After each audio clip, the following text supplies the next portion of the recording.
This afternoon I want to share with you, just get a little bit closer to you, the story of maybe a bit of dreams. Any of you ever had dreams for your life? To be honest, you still have dreams, or you had dreams, or both? Both. Who had dreams? Who lost some of their dreams along the way? And but they were replaced with new ones. Amen. And today it's going to be a story about dreams, and maybe a bit more than dreams, maybe a bit of sorrow, a bit of deceit, being let down, being forgotten. Any of you ever felt some of those feelings of just anger, frustration, but you've been left behind? And if any of you can associate with those, this afternoon's story might speak to you, because I'm going to share about the story of Joshep. Any of you know the story of Joshep, the dreamer? But he also went through some of these other things, deceit and being forgotten and being left on the side. But it's also a story of redemption. Joseph's story is not just a story of shattered dreams, it's also a story of redemption and forgiveness and reconciliation and God's plan for God's children. So some of us experience some of these feelings and frustrations and stuff that Joshep went through. Some of us in our families this afternoon, some of us in maybe in our marriages, maybe in the community where we live, and even in church. Some of us felt these feelings of deceit and anger and frustration in church.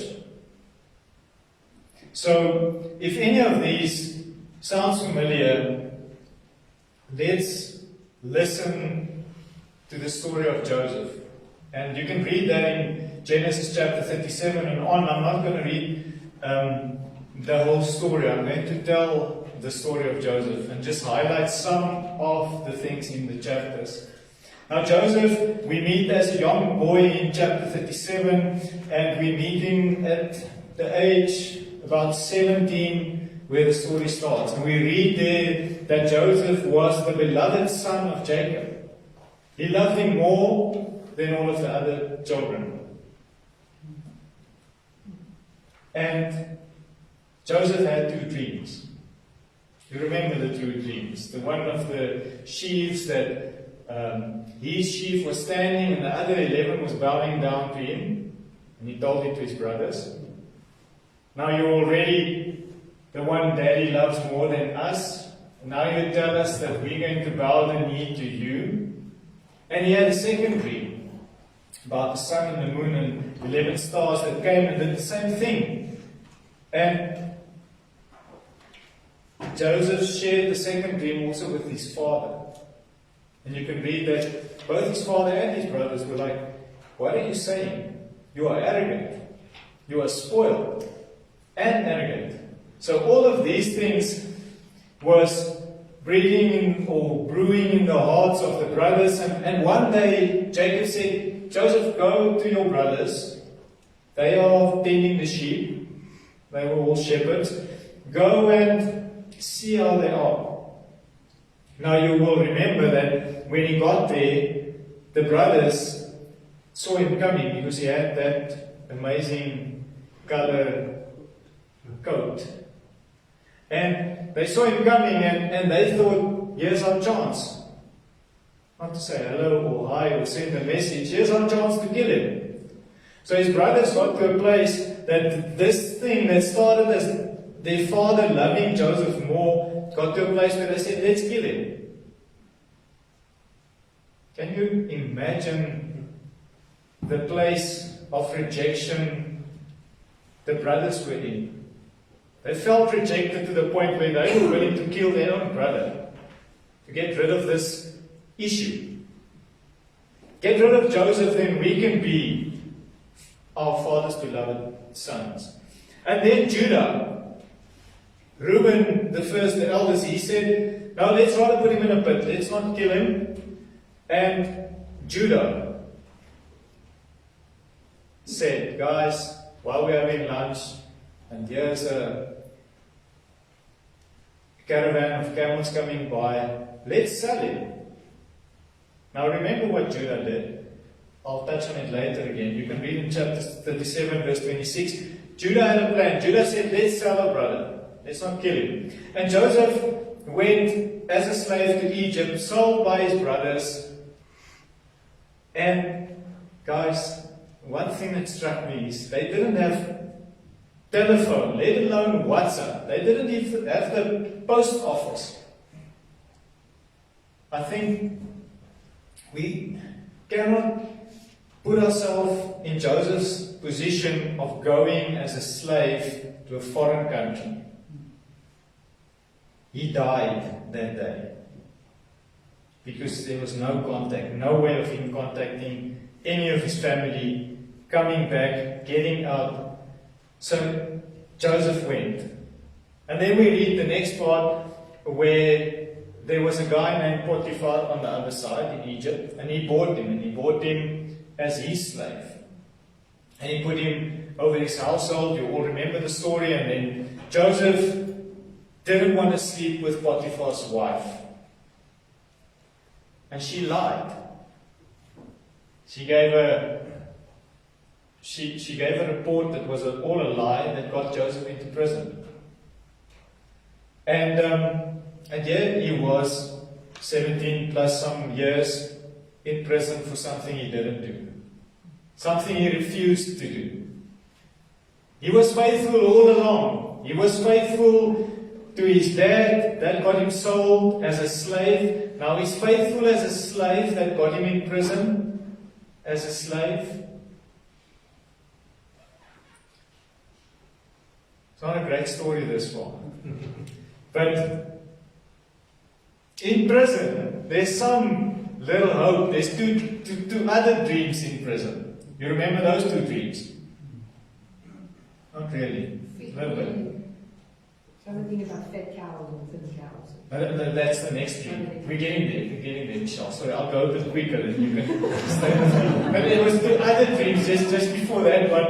The other dreams was the baker and the cupbearer. They had two dreams. And here's Joseph's opportunity because he kind of laid out the dreams 100% correct. He was what we would call today an actual prophet because he actually got it right.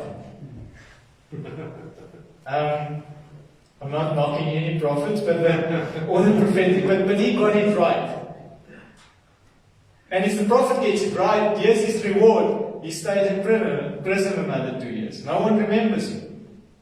You got my dream right, I'm out. The one died, the other guy lived and got reinstated into his position. Now 2 years later, there was a fifth dream. The one Michelle mentioned just now. The one with the fat cows and the skinny cows, thin cows. And the fat, what's a koring in English? This you can't give me Afrikaans words. There was grains of wheat, fat grains of wheat. And then there were 7 that were nothing. And you remember that now they were looking for what does this dreams mean? And the guy, after 2 years, remember, shucks, I actually promised that guy I will tell about him. It's now 2 years later, but maybe he's still there. I mean, where can you go when you're in prison? So let's just get him out and let him come and listen to these dreams. So here's Joseph's moment of redemption in chapter 41. See, I said I'll pick up some pace. In chapter 41, and you will remember in Bible school or Sunday school or whatever, you guys will remember the part where he came up and he said to Pharaoh, this is what the dreams mean. 7 years of plenty, 7 years of nothing, of famine. And then that's the point where we tell the little ones and ourselves that that is his reward for faithfulness.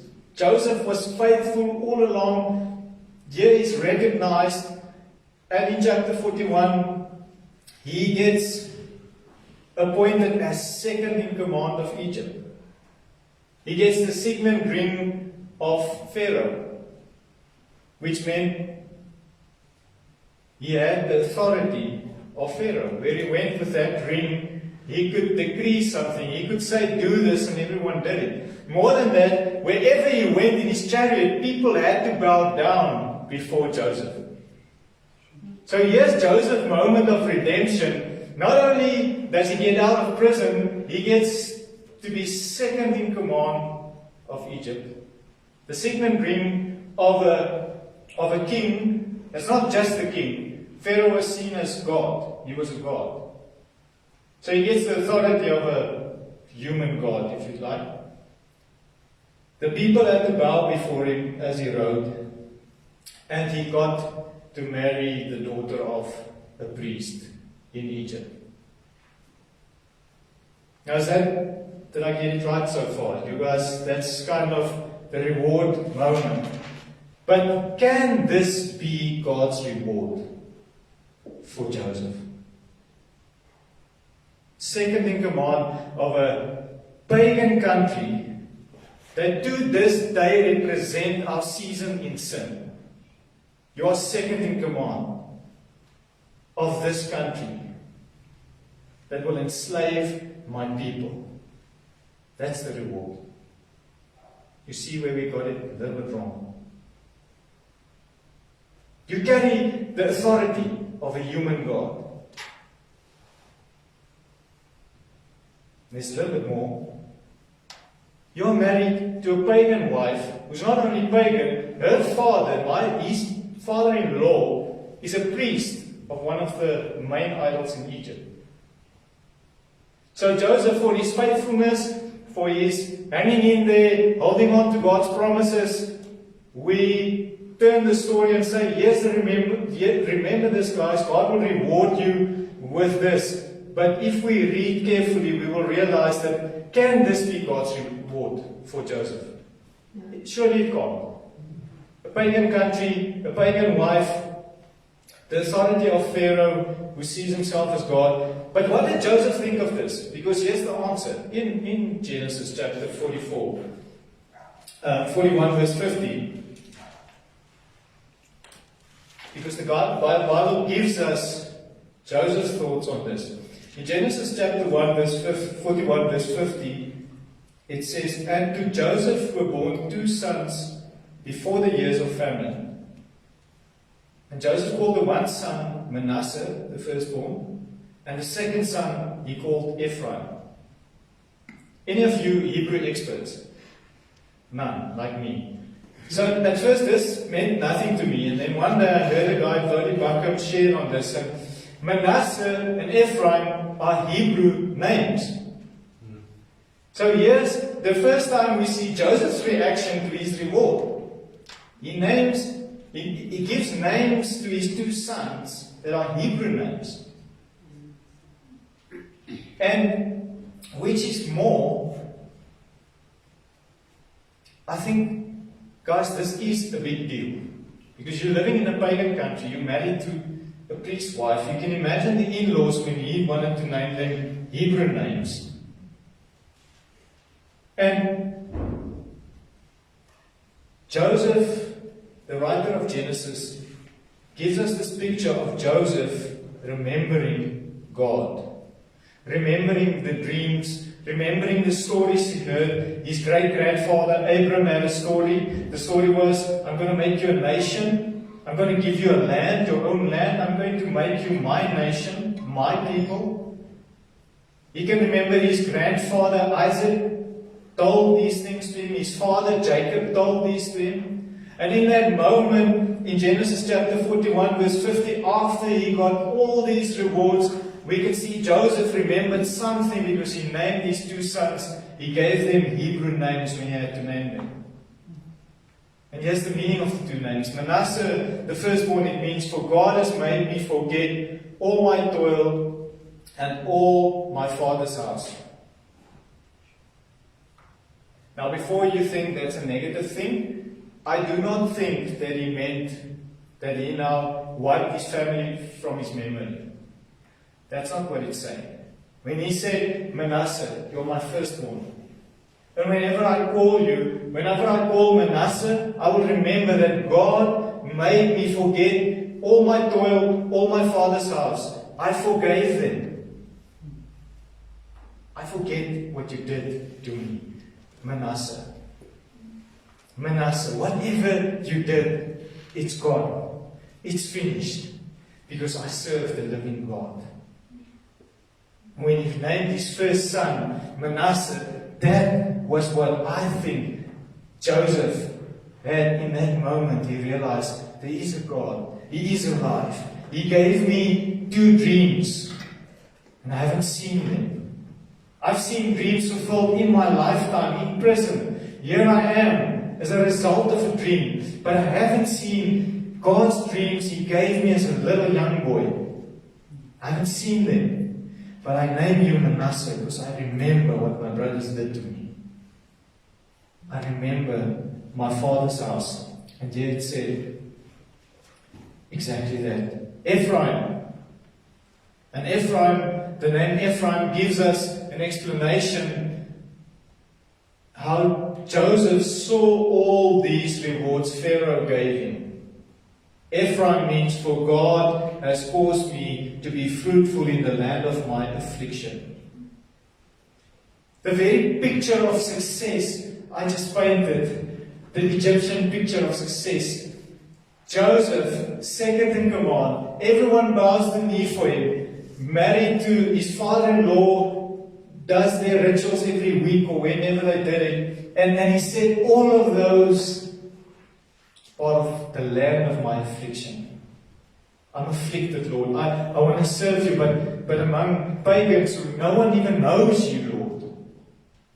So I'm naming my one son Forgiveness, if I can paraphrase it to this afternoon. And the other son is what the world gives me. This is the land of my affliction. I'm actually going home. And Joseph, to the day he died, was walking home. Okay? So let me stay with the story. Because then his brothers came to buy some food.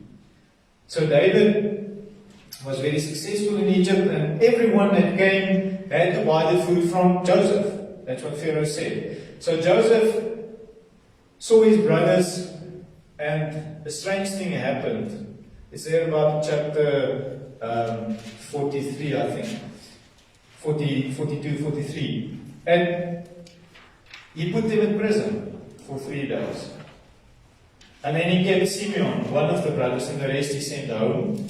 They must bring the youngest brother, which was Joseph's blood brother. The others was half brother. Half brothers. So the second time, I'm not going to go into why, maybe just an ad break. Why did Joseph put his brothers in prison? Ever thought about that? Brother?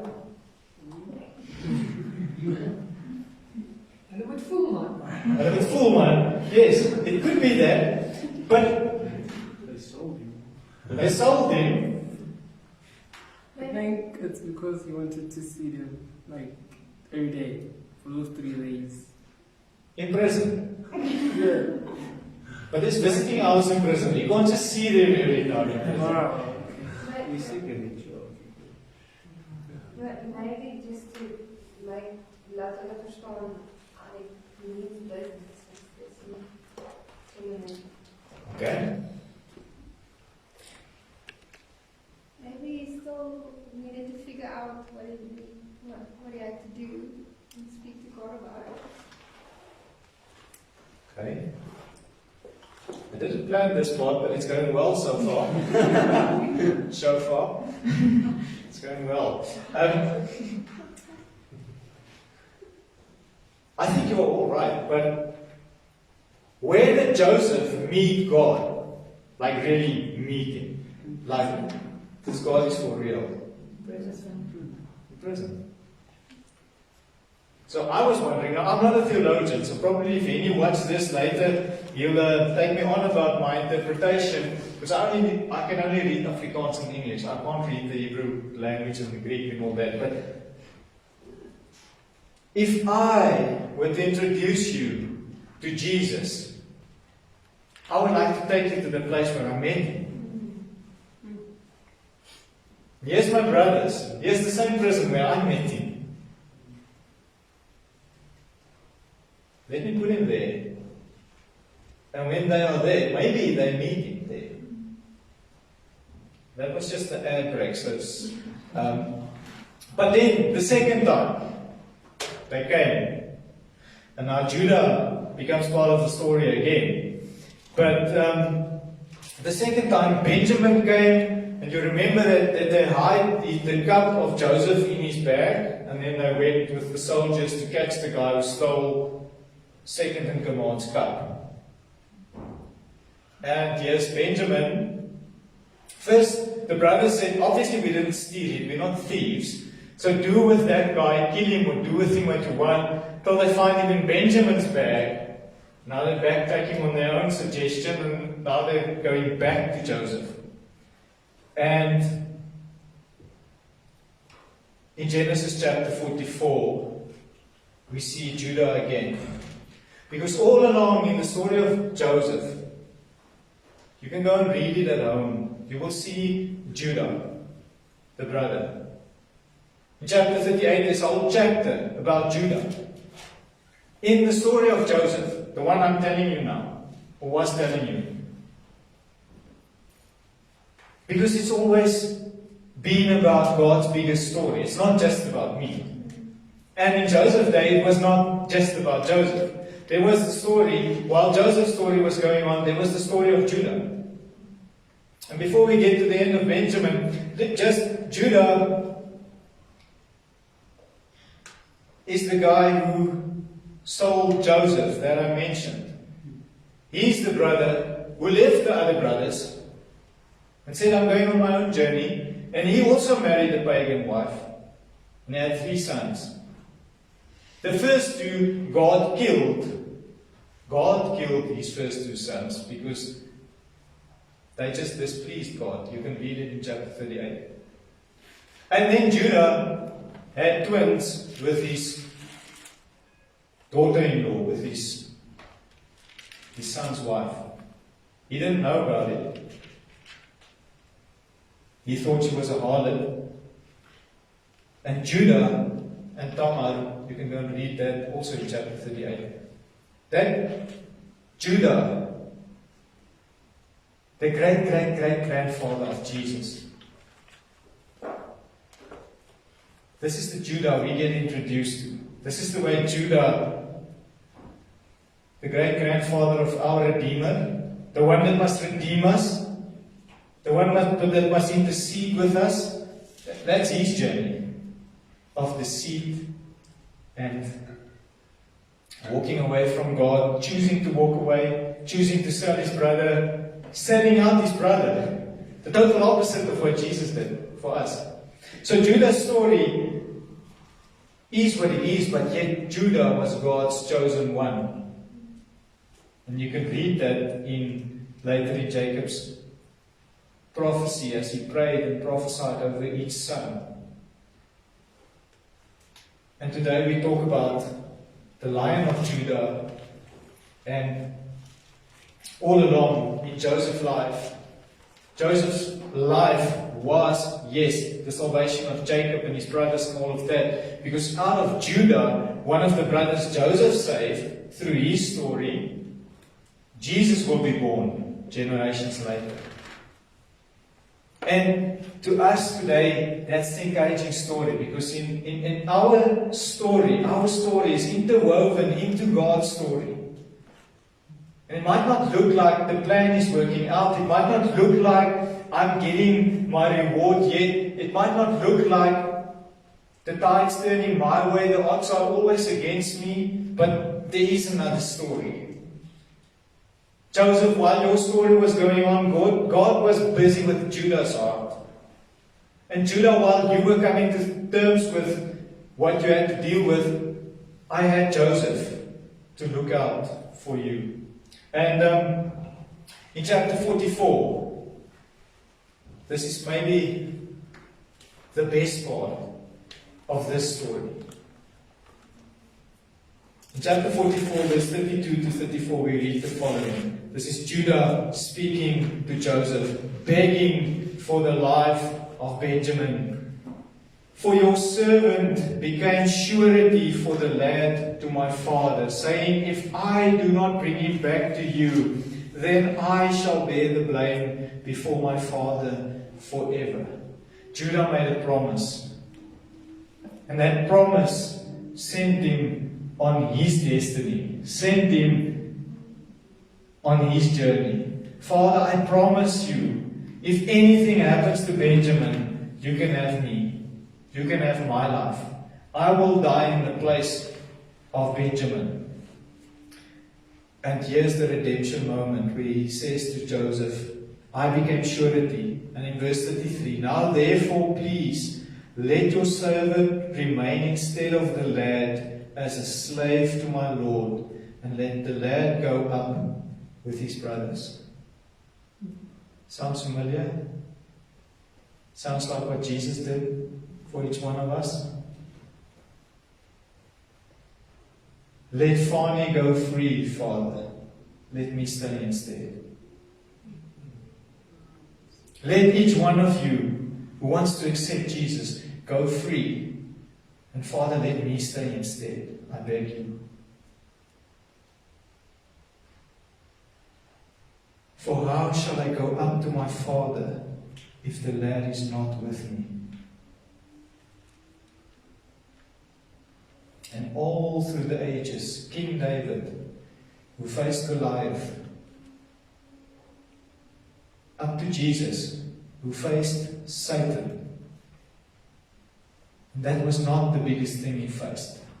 He faced the wrath of an almighty God on behalf of a sinful me,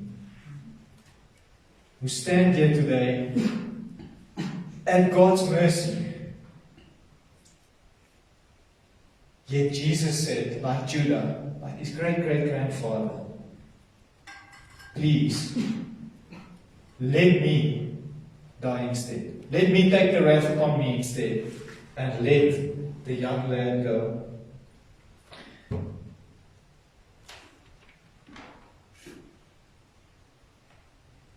And then in chapter 45, at that moment, when Judah said that, Joseph couldn't keep himself, he couldn't control himself anymore. In chapter 45, verse 1, starts with him sending everyone out and crying, weeping so loud that the whole house of Pharaoh heard him crying, saying, I am your brother, I am Joseph. This is why God sent me to Egypt. This is why everything happened. This is why, Judah, because you are now stepping into your calling, and each one of us are stepping into our callings. Because there was a bigger story. There was a dream. There's still a dream. There is a bigger story today. The story is Jesus. It's always been about Jesus, all along. And each of us have our own stories. And as you sit here today, you have your own story, you have your own place where someone let you down, but let's today remember the story of redemption. Let's today remember the story of Jesus. And let's remember that however my story looks, I'm a pilgrim on this earth. Jacob's words to Pharaoh. When he eventually met Jacob, he asked him, how old are you? And Jacob's answer also struck me as I was reading Joseph's story. Jacob said, I've been a pilgrim on this planet Earth for 130 years, I think. A pilgrim. I'm on a journey. I reside with God, but I'm journeying through this earth. What a way to see your life. I've been a pilgrim for 130 years. I've been a pilgrim for just about 20, but that must be the way we see it. And if we see it like that, I think a lot of the stuff we want to make sense to us does not matter that much anymore. And in closing, I think there's just 3 things that I believe we today can take from the story and pray over us, over ourselves. And I would like to pray these 3 parts over some of us. And the first thing is, I believe we can stand assured of the fact that we serve the Lion of Judah, the King of Kings, Jesus, the resurrected Son of God, who, like his great-great-grandfather Judah, more than him, he did not have a story of deceit and stuff. We serve the Lion of Judah, the King of Kings, who stood in our place. And because of him, we live. We can now live. And some of us might need to turn back to him this afternoon. And if you feel that, I want to pray about that. The second thing I would also like to pray about is Ephraim. You are in your land of affliction. God is leading you through this valley. And I want us this afternoon, for those who feel like that, to start declaring that over ourselves. Where I'm now, this is my land of affliction. It might be good or bad, but God is leading me through this valley. Because God's plans are greater, His ways are higher than ours. And the last thing I would like to pray about is Manasseh. I believe some of us need to forgive someone